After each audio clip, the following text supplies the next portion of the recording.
할렐루야. 아멘. 오늘도 거룩하고 복된 날 주인 전에 나오신 사랑하시는 성도님들을 축복합니다. 오늘은 마가복음 13장 32절에 37절 말씀을 본문으로 재림의 때를 말씀하신 예수님이란 제목으로 말씀을 나누겠습니다. 겨울과 봄이 교차하고 있는 시기입니다. 특별히 건강관리 잘 하시길 바랍니다. 감기 환자들이 많이 늘어나고 있습니다. 충분한 휴식도 필요합니다. 그리고 따뜻한 물도 자주 드시고 또 필요하면 병원에 도움도 받고 이렇게 해서 늘 건강한 주님의 은혜로 생활하기를 축복합니다. 우리는 예수님의 초림과 재림 사이에 살고 있습니다. 하나님의 말씀인 성경은 예수님의 초림에 대해서 자세하게 말씀하고 있습니다. 하나님의 말씀인 성경은 또한 예수님의 재림, 다시 오실 예수님에 대해서도 자세하게 말씀하고 있습니다. 히브리서 9장 28절 전반부에 있는 말씀입니다. 이와 같이 그리스도도 많은 사람의 죄를 담당하시려고 단번에 드린 바 되셨고, 아멘. 이는 예수님의 초림의 때를 가리킵니다. 초림의 예수님은 우리의 죄악을 담당하시기 위해서 십자가에 달려 죽으시기 위해서 이 땅에 오셨습니다. 계속해서 후반부에 있는 말씀입니다. 구원에 이르게 하기 위하여 죄와 상관없이 자기를 바라는 자들에게 두 번째 나타나시리라. 아멘. 이는 예수님의 재림에 대한 말씀입니다. 재림의 예수님은 우리를 구원에 이르게 하기 위해서 다시 오십니다. 하나님의 말씀인 성경은 폐하지를 못합니다. 그러므로 성경의 1.1획도 결코 없어지지 않고 다 이루어집니다. 가연 성경에 기록된 대로 초림의 예수님은 오셨습니다. 마찬가지로 성경에 기록된 대로 재림의 예수님은 반드시 오십니다. 마가복음 13장에 기록된 감람산 강화에서 예수님은 친히 자신의 재림에 대해서 생생하게 말씀하셨습니다. 예수님은 다시 오실 때 여러 징조들이 있을 것에 대해서 먼저 말씀했습니다. 그러나 예수님은 자신이 다시 오실 때에 대해서 말씀하셨습니다. 이제 오늘 본문의 말씀으로 예수님의 감람산 강화는 끝맺음을 합니다. 특별히 오늘 본문에서 예수님은 자신이 다시 오실 때를 말씀하고 계십니다. 그러면 이제부터 오늘 본문의 말씀을 세 대지로 나누어서 좀 더 자세하게 상고해 보겠습니다. 첫째로 재림의 때입니다. 우리는 보면 마가복음 13장 32절 말씀을 보겠습니다. 그러나 그날과 그때는 아무도 모르나니 하늘에 있는 천사들도 아들도 모르고 아버지만 아시느니라. 아멘. 지금까지 예수님은 자신이 다시 오시기 전에 있을 여러 징조들에 대해서 말씀하셨습니다. 따라서 우리가 재림의 징조들을 보면 예수님의 재림이 가깝다는 사실을 알 수가 있습니다. 그러나 그날과 그때는 아무도 알지 못합니다.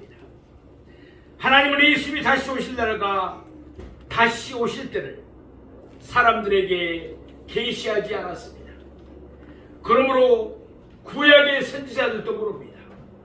신약의 사도들도 모르고 성경을 기록한 사람들도 모릅니다. 이렇듯 사람은 아무도 그날과 그때를 알 수가 없습니다. 더군다나 본문에서 예수님은 하늘에 있는 천사들도 그날과 그때를 알지 못한다고 말씀하고 있습니다. 마태복음 18장 10절 말씀과 같이 천사들은 하늘에서 하나님의 얼굴을 항상 뵙습니다. 또한 마태복음 13장 39절 말씀과 같이 마지막 때 천사들은 추수꾼의 역할을 합니다. 그래서 마가복음 13장 27절 말씀과 같이 예수님이 다시 오실 때 예수님은 천사들을 보내어서 자기가 택하신 자들을 모으십니다. 그럼에도 불구하고 천사들은 그날과 그때를 모릅니다. 천사들은 전지전능한 존재들이 아니라 하나님이 만드신 피조물에 지나지 않기 때문입니다.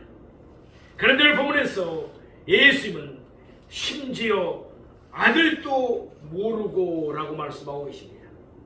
그러나 그때는 예수님 자신도 모르신다는 말씀입니다. 그러면서 예수님은 아버지만 아시느니라 라고 말씀합니다. 오직 하나님만 그날과 그때를 아신다는 말씀입니다. 디도서 2장 13절 말씀과 같이 예수님은 하나님이십니다. 예수님은 하나님이시기에 전지전능하십니다. 하나님의 말씀인 성경은 이 사실을 일관되게 증언하고 있습니다. 그런데도 왜 예수님은 자신이 그날과 그때를 모른다고 말씀하셨습니까? 예수님께서 사로잡힐 때를 생각해 봅니다. 베드로가 칼로 대제사장의 종 말고의 오른쪽 귀를 베었습니다. 마태복음 26장 53절에서 예수님은 이와 같이 말씀하셨습니다. 너는 내가 내 아버지께 구하여 지금 12군단 더 되는 천사를 보내시 할 수 없는 줄로 아느냐. 아멘. 예수님은 얼마든지 그렇게 할 수가 있었습니다. 그러나 이때 예수님은 하나님의 뜻을 이루시기 위해서 자신의 전능하신 능력을 스스로 제안했던 것입니다. 마찬가지로 오늘 본문에서는 예수님은 모든 것을 다 하시는 자신의 능력을 의도적으로 제안하신 것입니다. 그러나 부활하신 예수님이 제자들에게 나타나셨을 때를 생각해 봅시다. 제자들이 다시금 예수님에게 그때에 대해서 물었습니다. 사도행전 1장 7절에 예수님의 대답이 나옵니다. 이르시되 때와 시기는 아버지께서 자기의 권한에 두셨으니 너희가 알 바 아니요. 아멘. 이때 예수님은 내가 알 바 아니라고 말씀하지 않으셨습니다. 그러니까 이때 예수님은 알고 계셨던 것입니다. 단지 사람들에게 때와 시기를 계시하는 것이 하나님의 뜻이 아니므로 예수님은 그들에게 너희가 알 바 아니요 라고 말씀하신 것입니다. 그러면 왜 하나님은 때와 시기를 자기의 권한에 두셨습니까? 다시 말해서 하나님은 예수님이 다시 오실 그날과 그때를 우리에게 미리 계시하지 아니하셨습니다. 예수님은 그 이유를 다음과 같이 밝히셨습니다. 우리 오늘 본문 마가복음 13장 33절 말씀을 다시 보겠습니다. 주의하라 깨어있으라 그때가 언제인지 알지 못함이라. 아멘. 여기에 두 개의 명령어가 나오고 있습니다. 주의하라 깨어있으라입니다. 모두 현재 명령형입니다. 그러니까 늘 주의하고 깨어있으라는 말씀인 것입니다. 하나님은 우리가 늘 주의하고 늘 깨어있도록 그때가 언제인지 우리에게 알려주시지 않으셨습니다. 예수님은 속히 오십니다. 그러므로 어느 세대에 살든지 간에 그 세대가 바로 역사의 마지막 세대이며 세상의 끝을 살아가는 세대가 될 수 있습니다. 이와 같은 사실을 깨닫는다면 늘 주의하며 늘 깨어있을 수밖에 없습니다. 먼저 주의하라는 말씀을 살펴봅니다. 감람산 강화에서 예수님은 이 말씀을 4번이나 하셨습니다. 3절에서 주의하라. 9절에서 조심하라. 23절에서 삼가라. 그리고 오늘 본문 33절에서 주의하라고 말씀하셨습니다. 번역만 다를 뿐 실상은 똑같은 단어입니다. 그러면 우리는 무엇을 주의해야 합니까? 특별히 우리는 사람의 미혹을 받지 않도록 주의해야 합니다. 예수님은 분명히 말씀하셨습니다. 그러나 그날과 그때는 아무도 모르나니 하늘에 있는 천사들도 아들도 모르고 아버지만 아시느니라. 아멘. 그런데도 마치 그날과 그때를 아는 것처럼 주장하는 자들이 있어 왔습니다. 자기만 특별 계시를 받은 것처럼 말하는 사람들이 있었습니다. 이단 중에 이단이죠. 다른 사람들도 모르고 하늘에 있는 천사들도 모르고 예수님도 모르시지만 자기들만은 그날과 그때를 안다는 것입니다. 그러니 이 얼마나 뻔뻔스럽고 불경스러운 일입니까? 우리는 이와 같이 거짓된 말에 미혹받지 않도록 주의해야 합니다. 아울러 우리는 거짓 그리스도들과 거짓 선자들이 하는 말, 곧 보라 그리스도가 여기 있다, 보라 저기 있다 하는 속임에도 미혹을 받지 않도록 날마다 깨어있고 주의해야 합니다. 다음으로 깨어있으라는 말을 살펴봅니다. 오늘 본문에서 예수님은 4번이나 깨어있으라고 말씀하십니다. 33절에서 34절에서 그리고 35절에서 그리고 37절에 각기 한 번씩 이 말씀이 나옵니다. 우리는 그때가 언제인지 알지 못하기 때문에 늘 깨어있어야 합니다. 이를 설명하기 위해서 예수님은 오늘 본문에서 종들의 비유로 말씀하고 계십니다. 그러나 마태복음을 보면은 예수님은 노아의 때를 예로 드셨습니다. 노아의 때 사람들은 깨어있지 못하다가 홍수로 다 심판을 받고 죽고 말았습니다. 마태복음 24장 37절에서 39절에 있는 말씀입니다. 노아의 때와 같이 인자의 맘도 그러하리라. 홍수전에 노아가 방주에 들어가던 날까지 사람들이 먹고 마시고 장가들고 시집가고 있으면서 홍수가 나서 그들을 다 멸하기까지 깨닫지 못하였느니 인자의 맘도 이와 같으리라. 아멘. 노아는 우리가 잘 아는 대로 120년 동안 방주를 만들었습니다. 쉽게 말한다면 큰 배를 만든 것입니다. 그러면서 베드로후서 2장 5절 말씀처럼 그런 사람들에게 의를 전파했습니다. 다시 말해서 그는 곧 하나님께서 홍수로 세상을 심판하실 것임을 계속해서 경고했습니다. 그러나 사람들은 노아의 말에 전혀 귀를 기울이지 않고 관심을 갖지 않았습니다. 그때까지 사람들은 단 한 번도 홍수를 경험하지 못했습니다. 그러다 보니까 그들은 노아의 경고를 아주 우습게 여겼던 것입니다. 그러다가 결국 노아의 가족 8명을 제외하고 그 당시에 모든 사람들이 다 홍수로 멸망하고 말았습니다. 예수님이 다시 오실 때도 이와 같으리라고 말씀합니다. 사람들은 먹고 마시고 장가들고 시집가는 일로 바쁠 것입니다. 그 때문에 사람들은 예수님이 다시 오시는 일에는 관심이 없을 것입니다. 그런 때 예수님은 호련히 다시 오실 것입니다. 이렇듯 예수님은 노아의 때를 예로 드신 후에 마태복음 24장 42절에서 이와 같이 말씀하고 계십니다. 그러므로 깨어있으라. 어느 날에 너희 주가 임하는지 너희가 알지 못함이니라. 아멘. 우리가 항상 깨어있어서 호련히 다시 오실 예수님을 맞이할 준비를 늘 갖추고 있어야 합니다. 사랑하시는 성도 여러분, 때와 시기는 하나님이 자기 권한에 두셨습니다. 따라서 우리가 그날과 그때를 인위적으로 알려고 하는 것은 잘못된 태도입니다. 우리에게 중요한 것은 우리가 해야 할 바를 충실하게 잘하는 것입니다. 우리는 늘 주의하고 늘 깨어 있어야 합니다. 미혹을 받지 않도록 늘 주의합시다. 아울러 늘 영적으로 깨어 있어서 다시 오실 예수님을 사모하며 기다립시다. 언제 예수님이 오시더라도 우리 모두 예수님을 기쁨으로 맞이하기를 바랍니다.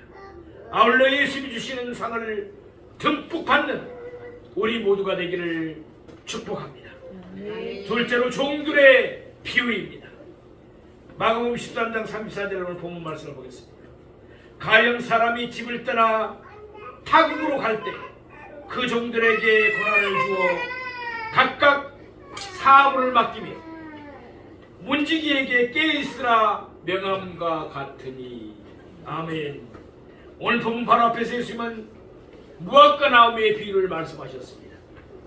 무화과 나무의 가지가 연하해지고 잎사귀를 내면 여름이 가까이 온 줄 압니다. 마찬가지로 예수님이 말씀하신 일들이 일어나는 것을 보면 예수님이 가까이 곧 문 앞에 이르신 줄 알아야 합니다. 이와 같이 무화과 나무의 비유를 통해서 예수님께서는 그의 재림이 임박하심을 가르치셨습니다. 그럼 이제 여기서는 종들의 비유를 통하여 예수님은 임박한 재림에 대한 태도를 가르치십니다. 예수님의 재림이 가까운 줄 알면 한마디로 깨어 있어야 한다는 것입니다. 종들의 비유는 이와 같이 시작합니다. 가령 사람이 집을 떠나 타국으로 갈 때, 마태복음 12장 1절에도 포도원 주인이 포도를 농부들에게 세려주고 타국으로 갔다는 말씀이 있습니다. 그러니까 실제로 주인이 먼 타국으로 가서 오랫동안 여행하는 일이 종종 있었던 것입니다. 그 종들에게 고난을 주어 각각 사물을 맡기고 주인은 자기 종들에게 고난도 주고 아울러 책임도 맡겼습니다. 그러므로 종들은 각자가 주인에게서 받은 달란트대로 열심히 일하여 그에 상응하는 달란트를 남겨야 될 책임이 있습니다. 문지기에게 깨어있으라 명함과 같으니, 문지기의 사무는 문을 열어주는 일입니다. 따라서 주인이 명한 바와 같이 문지기는 서로 교제를 하더라도 늘 깨어 있어야 합니다. 그래야 주인이 언제라도 오면 즉시 문을 열어줄 수 있기 때문입니다. 오늘 보면 마가복음 13장 35절 말씀을 보겠습니다. 그러므로 깨어 있으라. 집주인이 언제 오는지, 혹 저물 때일는지, 밤중일는지, 다굴 때일는지, 새벽일는지 너희가 알지 못함이라. 아멘. 문지기가 늘 깨어 있어야 할 이유는 단순합니다. 집주인이 언제 오는지 알 수가 없기 때문입니다. 집주인은 저물 때나 밤중이나 닭이 울 때나 새벽이나 아무 때라도 올 수가 있습니다. 문지기는 항상 깨어 있어야 합니다. 타국으로 간 집주인이 집으로 되돌아올 때가 있기 때문입니다. 그때 문지기는 깨어 있다가 얼른 주인을 맞이하여 문을 열어줘야 합니다. 그것이 바로 주인이 그에게 맡긴 사무이며 또한 주인이 그에게 명한 바입니다. 오늘 보면 마가복음 13장 36절 말씀을 보겠습니다. 그가 호련히 와서 너희가 자는 것을 보지 않도록 하라. 아멘. 문지기는 집주인이 언제 오는지 알지 못합니다. 설마 집주인이 밤에야 오겠어? 오면 낮에 오겠지. 그러면서 문지기가 잡으려면 어떻게 됩니까? 호련히 돌아온 집주인은 문 밖에서 기다려야 할 것입니다. 당연히 집주인은 그 문지기에게 악하고 게으른 종이라고 책망하며 그에게 벌을 내릴 것입니다. 반면에 집주인이 호련히 왔더라도 문지기가 깨어있으면 아무런 문제가 되지 않습니다. 문지기는 얼른 주인을 위해서 문을 열어줄 것입니다. 그러면 집주인은 깨어있는 문지기에게 착하고 충성된 종이라고 칭찬하시면서 그에게 상을 주실 것입니다. 사랑하시는 성도 여러분, 예수님이 말씀하신 종들에 비유해서 집주인은 누구를 가리키겠습니까? 우리가 잘 아는 대로 바로 예수님이십니다. 집주인이 탕구로 간 것처럼 예수님은 하늘나라로 승천에 올라가셨습니다. 그러나 집주인이 집으로 돌아오는 것처럼 예수님은 이 땅에 다시 오실 것입니다. 반드시 재림하실 것입니다. 그러면 혼인이 되돌아온 올 집주인을 위하여 항상 깨어있어야 할 문지기는 누구를 가리킬까요? 바로 우리들 자신입니다. 우리는 늘 영적으로 깨어있어야 합니다. 그래야 예수님 혼인이 다시 오실 때 기쁨으로 예수님을 영접할 수 있기 때문입니다. 헬라어로 깨어있다라는 동사는 그레고레오입니다. 바로 이 단어에서 그레고리라는 이름이 나왔습니다. 예수님의 말씀에 순종해서 일평생 깨어있는 자세로 살아가기를 바라는 뜻으로 그렇게 이름을 지은 것입니다. 우리도 늘 깨어있기를 바랍니다. 그레고리, 우리 모두의 이름이 되기를 원합니다. 그래서 예수님이 호련히 다시 오실 때 우리 모두 준비된 모습으로 예수님을 맞이하도록 합시다. 예수님은 우리를 칭찬하시며 우리에게 귀한 상을 주실 것입니다. 이와 같은 은혜와 축복이 우리 모두에게 있기를 축복합니다. 셋째로 우리의 사명입니다. 우리는 본문 13장 30절 말씀을 보겠습니다. 깨어있으라, 내가 너희에게 하는 이 말은 모든 사람에게 하는 말이니라 하시니라. 이제 예수님은 감람산 강화를 끝맺음하십니다. 예수님은 모든 사람이 깨어있기를 바라십니다. 왜냐하면 베드로후서 3장 9절 말씀같이 예수님은 아무도 멸망하지 아니하시기를 원하시기 때문입니다. 그래서 마가복음 13장 10절 말씀처럼 예수님은 복음이 먼저 만국에 전파되고 난 후에야 다시 오시겠다고 말씀하셨습니다. 우리는 걸음 속으로 끌어올려 공중에서 예수님을 영접할 것입니다. 그때 우리는 예수님에게 무엇을 예물로 드리겠습니까? 앞으로 재림 예수님은 구름을 타시고 큰 권능과 영광으로 오실 것입니다. 예수님은 만왕의 왕이시요 만주의 주로 오실 것입니다. 이런 예수님의 지상명령을 생각하면 쉽게 답할 수가 있습니다. 예수님은 승천하시면서 마지막으로 제자들에게 이와 같이 당부하셨습니다. 너희는 온 천하에 다니며 만민에게 복음을 전파하라. 아멘. 이 말씀을 우리는 예수님의 지상명령이라고 부릅니다. 따라서 예수님이 다시 오실 때 우리가 예수님에게 드릴 가장 귀한 예물은 바로 전도의 열매일 것입니다. 사랑하시는 성도 여러분, 우리는 재림의 때를 알지 못합니다. 그러므로 우리는 늘 깨어 있어야 합니다. 예수님은 호련히 다시 오시기 때문입니다. 먼저 우리 자신이 깨어있고 아울러 힘써 우리 주변에 있는 자들을 깨웁시다. 골로새서 4장 3절 말씀과 같이 하나님께서 전도할 문을 우리 모두에게 열어주시기를 기도합시다. 그래서 우리 모두 전도의 열매를 풍성하게 맺기를 바랍니다. 이번 한 주간도 우리 모두 예수님의 증인으로 귀하게 쓰임받는 복된 삶이 되기를 간절히 축원합니다. 아멘. 기도하겠습니다.